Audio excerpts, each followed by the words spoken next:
Normally I don't like to be in front of public and do speeches, but I feel like I sort of have to say a few words before this starts, and it's kind of an important evening. So first of all, thank you all for coming and supporting Lizzie on her book release. It means a tremendous amount to all of us. We're incredibly happy to have all of you here, and we want to thank those who also couldn't be here, who have had a huge impact on her life this past year. The heartache Lizzie has experienced in her short life has also helped her become one of the more resilient people I know. Trauma that would make most people give up has had the opposite effect in her case. With each obstacle that's been hurled at her, Lizzie has learned to become a stronger young woman, which I believe will take her far in life. Lizzie is now 14. She lives with her loving grandparents in a small rural town in Alabama. She's in 8th grade, plays the clarinet in her school marching band, and maintains a high GPA in advanced classes. She has come so far this past year, and were it not for many of you and people who couldn't be here tonight, Lizzie might not have made the progress she has shown. It seems perfect to have all of you, more than we had actually expected, to come, and we are eternally grateful for everything that you have shown us in your support. With that, I'm going to pass it over to Lizzie. I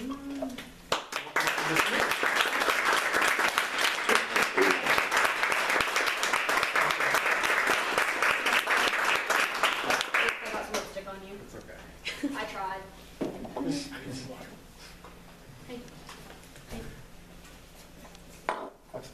Also, you can have my glasses, thanks. Just clean those.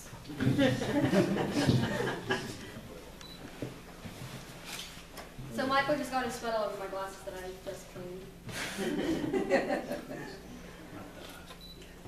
Oh, the sweat. Anything but the sweat, the smears. So, I'm Lizzie. I'm 14. He pretty much gave you the rundown. So, earlier today I got an email from the Alabama School of Fine Arts that I hadn't been accepted.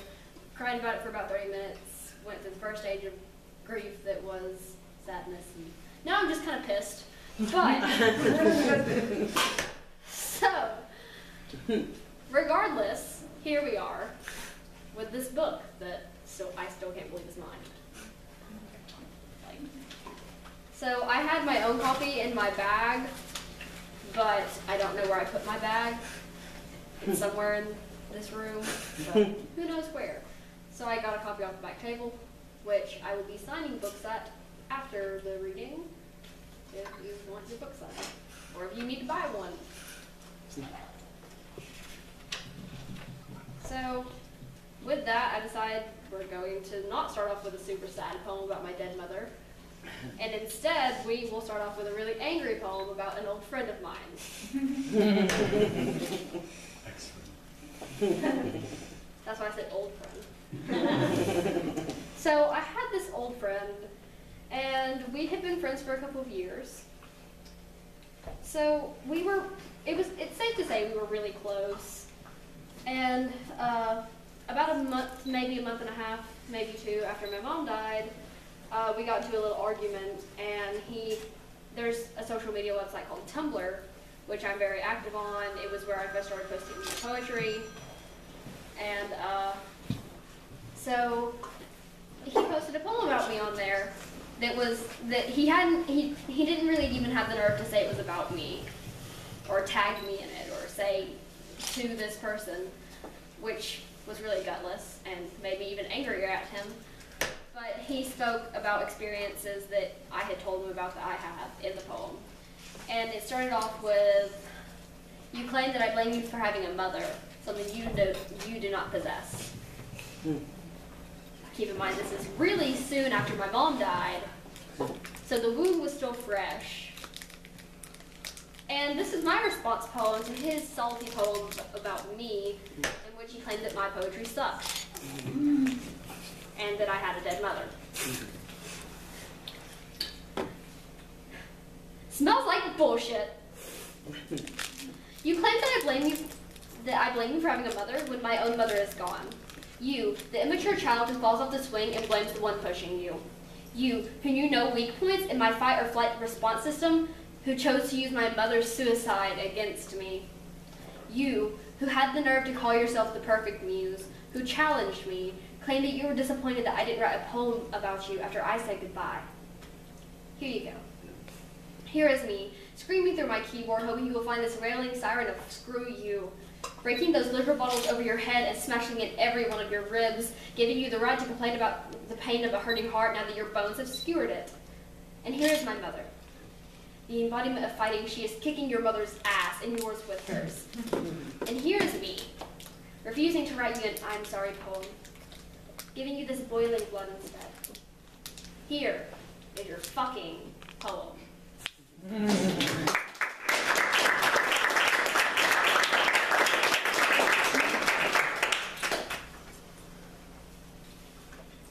So, Michael spoke about the suicide attempt of mine this past spring. And, so to be exact, I overdosed on 800 milligrams of a sleeping medication. There was also an antihistamine. And, could barely speak or move in the morning and called my grandmother and had to be rushed to the hospital. And I spent 2 days in the ER and 6 days in the psychiatric unit of Children's Hospital. So this is my poem about that. Ode to Antihistamines.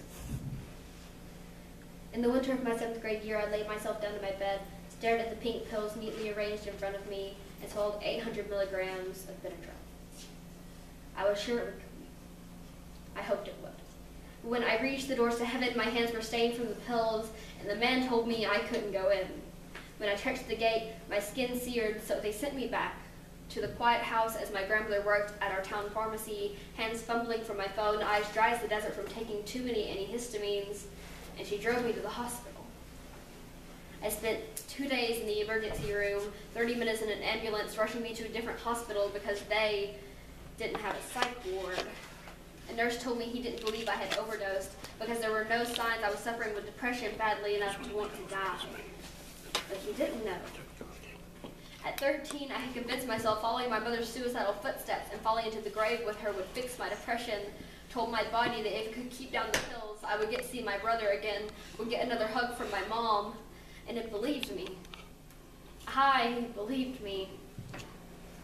But something kept me standing by my sleeping figure, kept my soul near my body, revived me, gave me the will to call my grandmother and get in the car to go to the hospital, to talk to the doctors, confess to the sins of what I had done. And then I was told that church could fix me, that kneeling in front of a cross would wash away my sins, fix my broken pieces, and that time, I did not believe it. I have been happier at home writing than I ever was in a church pew, listening to them tell me I was going to hell for loving girls.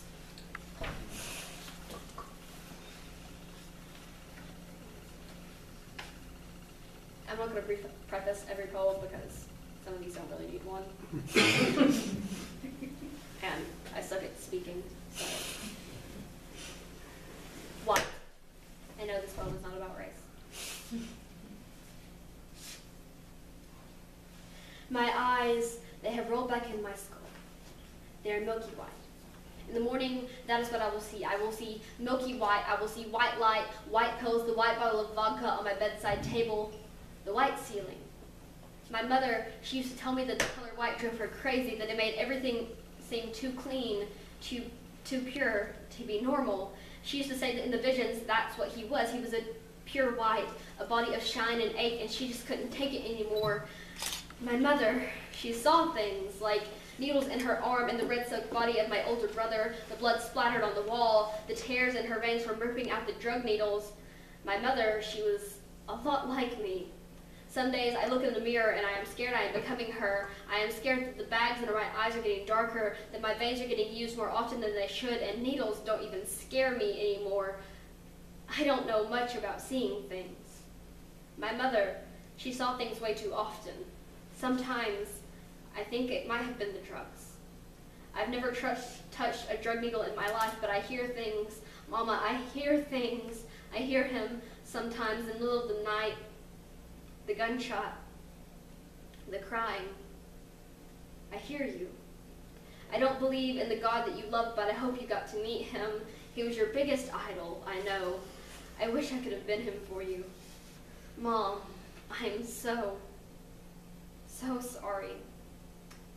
I smell the blood every now and then, and I hear you crying, and I wish I would have known how to help. I still hear the static.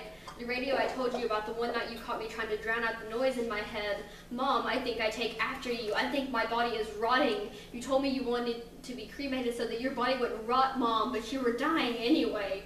You lost so much weight, and you were so sickly, Mother. I know it was the drugs. I know you didn't mean it. I'm sorry, too. Mom, I need you more than you needed those syringes, more than that ache for the high that helped you to live.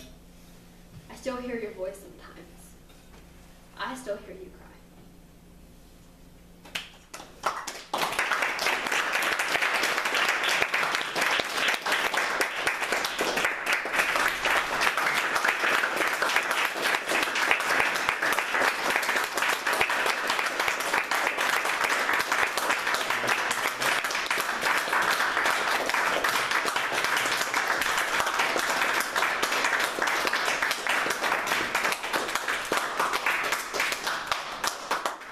So,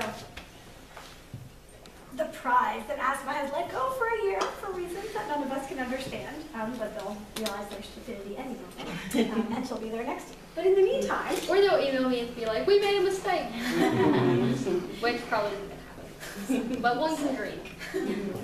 But speaking of dreaming, I think we have a really gorgeous cake, if I'm not mistaken, that we should probably be cutting in Lizzie's honor, and then we would love for people to come and get books signed.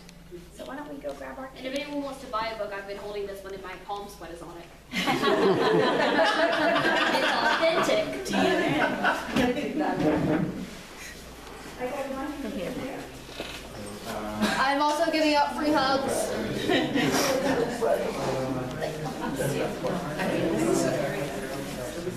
That was amazing. No, actually, probably wouldn't. It would be awesome.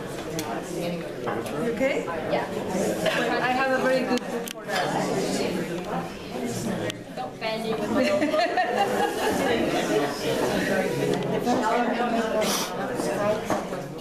No, I see. Let's make a space. There is. He's got the space center. Where'd you guys get this? Me? I watched your video.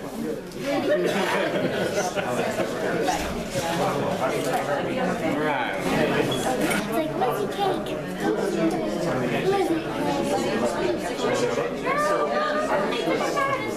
Not too bad. You can watch it when you get home. Yeah, but do we get a few pictures yet? Do we get a few pictures? With her and the cake and all that? Don't knock over those drinks, babe. Hey, Lisa, can we take a couple pictures of Lizzie with the cake before we... Yeah. Yes. Kaylin and Nadia. Yeah. You go sign? I'll cut your cake up. Which piece do you want? What do I need to say for She wants this thing. I know, that would be... I also want my name. Okay. Now that here doesn't look Actually, no, we can do, why don't we cut on this side? And we'll sit on this side for now. It's fine. Okay, there we go. All right, thank you. It's her. This side goes. And books are now available for being signed. Right, he's joining us.